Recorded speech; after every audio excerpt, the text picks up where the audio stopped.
Hi hello ಎಲ್ಲರಿಗೂ ನಮಸ್ಕಾರ. Welcome back to my YouTube channel. ದಯವಿಟ್ಟು ನಮ್ಮ ವಿಡಿಯೋನ ಫಸ್ಟ್ ಟೈಮ್ ನೋಡ್ತಿದ್ರೆ ದಯವಿಟ್ಟು ಸಬ್ಸ್ಕ್ರೈಬ್ ಮಾಡ್ಕೊಂಡು ನೋಡಿ. ಯಾಕೆಂದ್ರೆ ಡೈಲಿ ವಿಡಿಯೋಗಳು ಅಪ್ಲೋಡ್ ಮಾಡ್ತಾ ಇರ್ತೀವಿ. ಸೊ ಹಂಗಾಗಿ ನಿಮ್ಗೆ ಯಾವ್ದಾದ್ರು ಗಾಡಿ ಬೇಕಿದ್ರೆ ಇಮಿಡಿಯೇಟ್ಲಿ ನಿಮ್ಗೆ ನೋಟಿಫಿಕೇಶನ್ ಬರುತ್ತೆ, ಗಾಡಿನ ಆರಾಮಾಗಿ ಪರ್ಚೇಸ್ ಮಾಡ್ಬೋದು. ಸೊ ಹಂಗಾಗಿ ಸಬ್ಸ್ಕ್ರೈಬ್ ಮಾಡ್ಕೊಂಡು ನೋಡಿ. ಮತ್ತೆ ನೀವು ಯಾವ್ದಾದ್ರು ಗಾಡಿ ಕೊಡಂಗಿದ್ರೆ ದಯವಿಟ್ಟು ನಮ್ಮ ಡಿಸ್ಕ್ರಿಪ್ಷನ್ ಮೇಲ್ ಐಡಿ ಕೊಟ್ಟಿದ್ದೀವಿ, ಮೇಲ್ ಐಡಿಗೆ ನಿಮ್ಮ ಗಾಡಿ ಫೋಟೋಸ್ ಇದ್ರೆ ಶೇರ್ ಮಾಡಿ. ನಾವು ನಿಮಗೆ ಯಾವುದೇ ರೀತಿ ಚಾರ್ಜಸ್ ಮಾಡಿದ್ರೆ ಫ್ರೀಯಾಗಿ ವಿಡಿಯೋಗಳು ಅಪ್ಲೋಡ್ ಮಾಡ್ಕೊಡ್ತೀವಿ. ಹಂಗೆ ಕಸ್ಟಮರ್ಗೆ ಏನಾದ್ರು ಬೇಕಿದ್ರೆ ಈ ನಂಬರ್ನು ಕೊಡ್ತೀವಿ. ಮತ್ತೆ ಇನ್ನೊಂದೇನಪ್ಪ ಅಂತಂದ್ರೆ, ನೀವು ಏನಾರ ಗಾಡಿ ತಗೊಳ್ಳುವಾಗ ಸೆಕೆಂಡ್ಸ್ ಅಲ್ಲಿ ದಯವಿಟ್ಟು ನೋಡಿ ಚೆಕ್ ಮಾಡಿ ತಗೊಳ್ಳಿ. ಯಾಕಂದ್ರೆ ಸೆಕೆಂಡ್ಸ್ ಗಾಡಿಗಳು ಆಲ್ಮೋಸ್ಟ್ ಒಂದು 40% 50% ಪ್ರಾಬ್ಲಮ್ ಇರುವಂತ ಗಾಡಿಗಳನ್ನ ಸೇಲ್ ಮಾಡಕ್ ನೋಡ್ತಾರೆ. ಸೊ ಹಂಗಾಗಿ ನೀವು ಒಂದ್ ಸ್ವಲ್ಪ ಕೇರ್ಫುಲ್ ಆಗಿ ನೋಡ್ಕೊಂಡು, ಅಂದ್ರೆ ಜೆನ್ಯೂನ್ ಕೊಡೋರು ಇರ್ತಾರೆ, ಏನು ಪ್ರಾಬ್ಲಮ್ ಇದ್ದು ಕೊಡೋ ತರ ಇರ್ತಾರೆ. ಸೊ ಹಂಗಾಗಿ ನೋಡ್ಕೊಂಡು ಚೆಕ್ ಮಾಡ್ಕೊಂಡು ತಗೊಳ್ಳಿ. ಯಾಕಂತಂದ್ರೆ 3 ಲಕ್ಷ 4 ಲಕ್ಷ 5 ಲಕ್ಷ 10 ಲಕ್ಷ ಅಂತ ತಗೊಳ್ತೀರಾ. ಸೊ ನೀವು ತಗೊಂಡು ಒಂದ್ ವಾರ ತಿಂಗಳಿಗೆಲ್ಲ ಮತ್ತೆ ಖರ್ಚು ಮಾಡುವಂತ ಪರಿಸ್ಥಿತಿ ಬರಬಾರ್ದು ಮತ್ತೆ.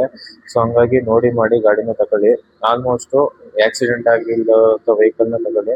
ಆಕ್ಸಿಡೆಂಟ್ ಆಗಿರೋದನ್ನ ತಗೊಳ್ದೇ ಇರೋಕೆ ಆಲ್ಮೋಸ್ಟ್ ಟ್ರೈ ಮಾಡಿ. ಯಾಕೆ ಅಂತಂದ್ರೆ ಅವು ಬಾಡಿ ಎಲ್ಲ ಅಪ್ಸೆಟ್ ಆಗಿರ್ತವೆ. ನೀವು ಎಲ್ಲರ ಫಾಸ್ಟ್ ಆಗಿ ಹೋಗುವಾಗ ಸ್ಟೆಬಿಲಿಟಿ ಇರಲ್ಲ ಗಾಡಿ, ಸ್ವಲ್ಪ ಶೇಕಿಂಗ್ ಆಗೋದಾಗ್ಲಿ ಇನ್ನೊಂದಾಗ್ಲಿ ಮತ್ತೊಂದು.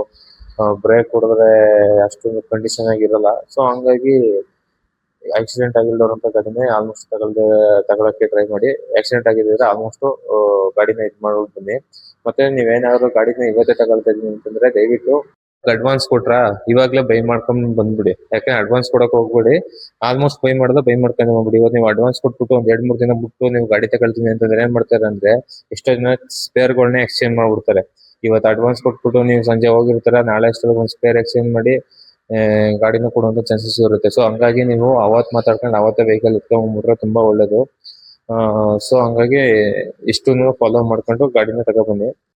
ಒಂದು ಸೇಲ್ಗಿರೋದು ನಿಶಾನ್ ಮ್ಯಾಗ್ನೆಟ್ ಎಕ್ಸೆಲ್ ಅಂತ 2021 ಮಾಡಲು. 34,000 ಕಿಲೋಮೀಟರ್ ಓಡಿರುವಂತದ್ದು. ಈಗ ರೀಸೆಂಟ್ ಆಗಿ 4,000 ಅಷ್ಟೇ ಆಗಿರುತ್ತೆ ಸರ್ವಿಸ್ ಮಾಡಿಸಿ ಅಂತ ಹೇಳ್ತಾ ಇರೋದು. ಅಂದ್ರೆ 30,000 ಸರ್ವಿಸ್ ಮಾಡಿಸಿದಾರಂತೆ. ಆಯಿಲ್ ಸರ್ವಿಸ್, ಬ್ರೇಕ್ ಪ್ಯಾಡ್ ಅವೆಲ್ಲ ಚೇಂಜ್ ಮಾಡಿಸಿದಾರಂತೆ, ಹೊಸದೇನೆ ಇರೋದು. ನೆಕ್ಸ್ಟ್ ಗಾಡಿ ಬಂದು ಫ್ರಂಟ್ ಆಲೋಜನ್ ಬಲ್ಪ್ ಐತೆ, ಯಾವುದೇ ರೀತಿ ಫಾಗ್ ಲೈಟ್ ಆಗ್ಲಿ ಇನ್ನೊಂದಾಗ್ಲಿ ಏನಿಲ್ಲ. ರಿವರ್ಸ್ ಕ್ಯಾಮ್ರಾ ಇದೆ, ಮತ್ತೆ ಸಿಸ್ಟಮ್ ಇದೆ. ಕಂಪ್ನಿದು ಏನ್ ಕೊಟ್ಟಿರ್ತಾರೆ ಆ ಕಂಪ್ನಿದು ಸಿಸ್ಟಮ್ ಇದೆ. ಇನ್ ಮ್ಯಾಗ್ ವೀಲ್ ಅನ್ನು ಬರುತ್ತೆ. ಕಂಪ್ನಿದು ಏನ್ ಕೊಟ್ಟಿರ್ತಾರೆ ಸೇಮ್ ಅದೇ ಸೈಜ್ ವೀಲ್ ಕೂಡ ಸಿಗುತ್ತೆ. ಟೈರ್ ಬಂದು 35% ಇದೆ ಅಂತ ಅವ್ರು ಹೇಳ್ತಾರಂತದ್ದು. ಸ್ಪೇರ್ ವೀಲ್ ಯೂಸ್ ಆಗಿರುವಂತೆ ಒಂದ್ 2 ಸಲ ಎಷ್ಟು ಸ್ಟೆಪ್ನಿ ಚೇಂಜ್ ಮಾಡಿರುವಂತದ್ದು. ಅದು ಬಂದು ರಿಮ್ ಸಿಗೋದು. ಅದೇ ಅದು ಸ್ಪೇರ್ ವೀಲ್ ಬಂದು ಯಾವುದೇ ರೀತಿ ಮ್ಯಾಗ್ ವೀಲ್ ಸಿಗಲ್ಲ. ಮತ್ತೆ ಹಿಂದೆಗಡೆ ಟೈರ್ ಲೈಟ್ LED ಬರುತ್ತೆ. ಫ್ರಂಟ್ ಮಾಮೂಲಿ ಯಾವುದೇ ರೀತಿ ಬಾಗ್ಲ ಅಂತ ಇರಲ್ಲ, ಏನಿರಲ್ಲ. ಮಾಮೂಲಿ power steering, power window, normal central locking ಅದೇನೇ ಇರುವಂತದ್ದು. ಸೀಟ್ ಕವರ್ ಅಷ್ಟೇ ಕಂಪ್ನಿಯಿಂದ ಏನ್ ಕೊಟ್ಟಿದ್ದಾರೆ ಅದೇ ಸೀಟ್ ಕವರ್ ಇರುವಂತದ್ದು. ಇಂಟೀರಿಯರ್ ಎಲ್ಲ ಫುಲ್ ಕ್ಲೀನ್ ಆಗಿದೆ ಅಂತೆ. ಮತ್ತೆ ಮಾಮೂಲಿ ಸಿಸ್ಟಮ್ ಹಾಕ್ಸಿದ್ದಾರೆ ಆಫ್ಟರ್ ಮಾರ್ಕೆಟ್.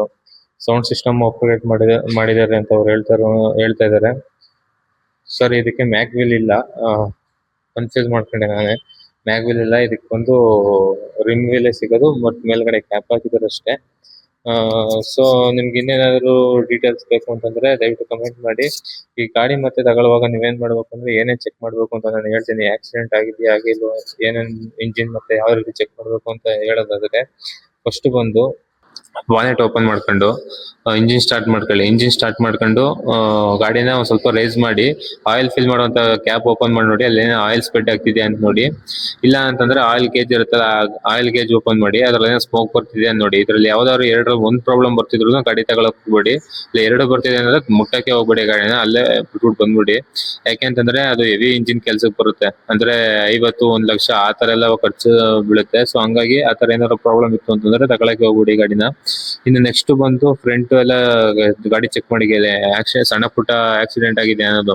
ಯಾಕೆಂದ್ರೆ ಮೇನ್ ಬಂಪರ್ ಹೋಲ್ಡರ್ ಚೆಕ್ ಮಾಡಿ. ಬಂಪರ್ ಹೋಲ್ಡರ್ ಅಲ್ಲೇ ಬಂಪರ್ ಕೂತಿದೆ ಅಂತ. ಯಾಕಂದ್ರೆ ಸ್ಕ್ರೂಗಳು ಹಾಕ್ಬಿಟ್ಟು ಬಂಪರ್ ನೇರದಲ್ಲೇ ಟಿಂಕರಿಂಗ್ ಮಾಡಿ ನಿಲ್ಸ್ಬಿಡ್ತಾರೆ. ಅದಕ್ಕೋಸ್ಕರ ಒಂದ್ ಸ್ವಲ್ಪ ಚೆಕ್ ಮಾಡ್ಕೊಂಡು ತಗೊಳ್ಳಿ, ಬಂಪರ್ ಹೋಲ್ಡರ್ ಅಲ್ಲಿ ಬಂಪರ್ ಕೂತಿದೆ ಅಂತ. ಇಲ್ಲ ಬಂಪರ್ ಹೋಲ್ಡರ್ ಅಲ್ಲಿ ಕೂತಿದ್ರು ಸ್ವಲ್ಪ ನೀಟಾಗಿ ಅಲ್ಲೂ ಚೆಕ್ ಮಾಡ್ಕೊಳ್ಳಿ. ಆಕ್ಸಿಡೆಂಟ್ ಆಗಿರೋ ರಿಪ್ಲೇಸ್ಮೆಂಟ್ ಮಾಡಿರ್ತಾರೆ. ಸೊ ಹಂಗಾಗಿ ಬಂಪರ್ ಒಂದ್ ಸ್ವಲ್ಪ ಚೆಕ್ ಮಾಡ್ಕೊಂಡ್ರೆ ಗೊತ್ತಾಗುತ್ತೆ ಆಕ್ಸಿಡೆಂಟ್ ಆಗಿದೆಯೋ ಏನು ಅಂತ. ಅಕಸ್ಮಾತ್ ಟಿಂಕರಿಂಗ್ ಏನಾದ್ರು ಬಂಪರ್ ಅಲ್ಲಿ ಆಗಿತ್ತು ಅಂತಂದ್ರೆ ಆಕ್ಸಿಡೆಂಟ್ ಆಗಿರುತ್ತೆ ಅಂತ. ಬಟ್ ಏನು ರೀಸನ್ ಆಗಿದೆ ಅದೆಲ್ಲ ಕೇಳ್ಕೊಂಡು ನಿಮ್ಗೆ ಇಷ್ಟ ಆಯ್ತು ಅಂದ್ರೆ ತಗೊಳ್ಳಿ, ಇಲ್ಲ ಅಂದ್ರೆ ಬೇಡ. ಇನ್ನು ಅದ್ಬಿಟ್ರೆ ನೆಕ್ಸ್ಟ್ ಏನ್ ಚೆಕ್ ಮಾಡ್ಬೋದಪ್ಪ ಅಂತಂದ್ರೆ, ಫ್ರಂಟ್ ಬ್ಯಾಕ್ ಗ್ಲಾಸ್ ಮತ್ತೆ 4 ಪವರ್ ವಿಂಡೋಸ್ ಗಳೇನಿದೆ ಮತ್ತೆ ಕ್ವಾರ್ಟರ್ ಗ್ಲಾಸ್ ಏನಿದೆ ಅದೆಲ್ಲ ಚೆಕ್ ಮಾಡಿ. ಅದ್ರಲ್ಲಿ ಎಲ್ಲಾ ಗ್ಲಾಸ್ ಮೇಲೂ ಬಾರ್ ಕೋಡ್ ಅನ್ನೋದು ಇರುತ್ತೆ. ಆ ಬಾರ್ ಕೋಡ್ ಅಲ್ಲಿ ಎಲ್ಲಾ ಗ್ಲಾಸ್ಗೂ ಒಂದೇ ಬಾರ್ಕೋಡ್ ಇರುತ್ತೆ ನಂಬರು. ಆ ನಂಬರ್ ಒಂದೇ ಸೀರಿಯಲ್ ನಂಬರ್ ಎಲ್ಲ ಸೇಮ್ ಮ್ಯಾಚ್ ಆಗ್ತಿದೆ ನೋಡಿ. ಯಾವ್ದಾದ್ರು ಒಂದೇನಾದ್ರು ಚೇಂಜ್ ಆಗಿತ್ತು ಅಂದ್ರೆ ಗ್ಲಾಸ್ ಹೊಡೆದೋಗಿದೆ ಅದು ಅಂತ. ಆ ಗ್ಲಾಸ್ ಹೊಡೆದೋಗಿರೋ ರೀಸನ್ ಬಂದು ಆಕ್ಸಿಡೆಂಟ್ ಆಗಿ ಹೊಡೆದೋಗಿರುತ್ತೆ, ಇಲ್ಲ ಅಪ್ಪಿ ಏನಾದ್ರು ಬಿದ್ದು ಹೊಡೆದೋಗಿರುತ್ತೆ. ಬಟ್ ಏನ್ ರೀಸನ್ ಅಂತ ಕೇಳ್ಕೊಳ್ಳಿ. ಆ ಹೊಡೆದೋಗಿರೋ ಜಾಗನ ಒಂದ್ ಸ್ವಲ್ಪ ಇನ್ಫೆಕ್ಷನ್ ಮಾಡಿ ಚೆಕ್ ಮಾಡ್ಕೊಳ್ಳಿ, ಟಿಂಕರಿಂಗ್ ಏನಾರು ಆಗಿದೆಯಾ ಅಂತ. ಅದೇನಾರು ಆಗಿತ್ತು ಅಂತಂದ್ರೆ ಕೇಳ್ಕೊಂಡು ಏನಾಗಿತ್ತು ಅಂತಂದ್ರೆ ಆಕ್ಸಿಡೆಂಟ್ ಆಗಿದ್ರೆ ಆಲ್ಮೋಸ್ಟ್ ತಗೊಳ್ದಾನೆ ವಾಪಸ್ ಬರೋಕೆ ಟ್ರೈ ಮಾಡಿ. ಇನ್ನು ಅದ್ ಬಿಟ್ರೆ ಇನ್ನು ಡೋರ್ಗಳ್ದು ಹತ್ರ ಬೀಡಿಂಗ್ಗಳು ಇರುತ್ತೆ. ಆ ಬೀಡಿಂಗ್ ಒಂದ್ ಸ್ವಲ್ಪ ತೆಗೆದು ನೋಡಿ, ಅಲ್ಲಿ ಪಂಚಿಂಗ್ ಸೀಲ್ಗಳು ಇರುತ್ತೆ. ಅದೇನಾರ ಹೋಗಿದೆಯಾ ಅನ್ನೋದು ಒಂದ್ ಸ್ವಲ್ಪ ಚೆಕ್ ಮಾಡ್ಕೊಂಡು ಗಾಡಿನ ಆಲ್ಮೋಸ್ಟ್ ಇದ್ ಮಾಡ್ಕೊಂಡು ಬೈ ಮಾಡಿ. ಏನಕ್ಕಪ್ಪ ಹೇಳ್ತಾ ಇರೋದು ಅಂತಂದ್ರೆ ನಿಮ್ಗೆ ಆಕ್ಸಿಡೆಂಟ್ ಆಗಿದೆ ಅಂತಂದ್ರೆ ನಿಮ್ಗೆ ಗೊತ್ತಿಲ್ಲದೇ ತಗೊಬಿಡ್ತೀರಾ. ನೆಕ್ಸ್ಟ್ ನೀವು ಸೇಲ್ ಮಾಡ್ತೀನಿ ಅಂತಂದ್ರೆ ಅದಕ್ಕೆ ವ್ಯಾಲ್ಯೂ ಇರಲ್ಲ. ಸೊ ಹಂಗಾಗಿ ಚೆಕ್ ಮಾಡ್ಕೊಂಡು ಗಾಡಿನ ತಗೊಳ್ಳಿ ಅಂತ ಹೇಳ್ತಾ ಇರುವಂತದ್ದು ನಿಮ್ಗೆ. ಇನ್ನು ಅದು ಬಿಟ್ರೆ ನಿಮ್ದು ಇವತ್ತೇ ಅಡ್ವಾನ್ಸ್ ಕೊಟ್ರೆ ದಯವಿಟ್ಟು ಇವತ್ತೇ ಎತ್ಕೊಂಡ್ಬಿಡಿ ಗಾಡಿನ, ಚೆನ್ನಾಗಿತ್ತು ಅಂತಂದ್ರೆ.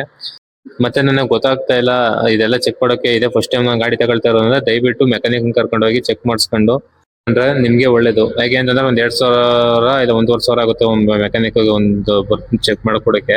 ಸೊ ಹಂಗಾಗಿ ನೀವೇ ಕರ್ಕೊಂಡೋಗಿ ಚೆಕ್ ಮಾಡಿಸ್ಕೊಂಡು ಸುಮ್ನೆ ಯಾಮಾರಕ್ ಹೋಗ್ಬೇಡಿ. ಯಾಕೆಂದ್ರೆ ಕಸ್ಟಮರ್ ಕೊಡೋರು ಏನು ಅಂತ ನಮಗೂ ಸರಿಯಾಗಿ ಗೊತ್ತಿರಲ್ಲ. ಬಟ್ ಅವರು ಕಾರ್ ಇದೆ ಹೆಂಗ್ ಡೀಟೇಲ್ಸ್ ಕಳಿಸ್ತಾರೆ, ನಾವು ವಿಡಿಯೋ ಅಪ್ಲೋಡ್ ಮಾಡ್ತೀವಿ. ಸೊ ಹಂಗಾಗಿ ನೀವು ಸ್ವಲ್ಪ ಕೇರ್ಫುಲ್ ಆಗಿ ಚೆಕ್ ಮಾಡ್ಕೊಂಡು ಗಾಡಿನ ಬರಕ್ಕೆ ಹೇಳ್ತಾ ಇರೋದು ಅಷ್ಟೇ.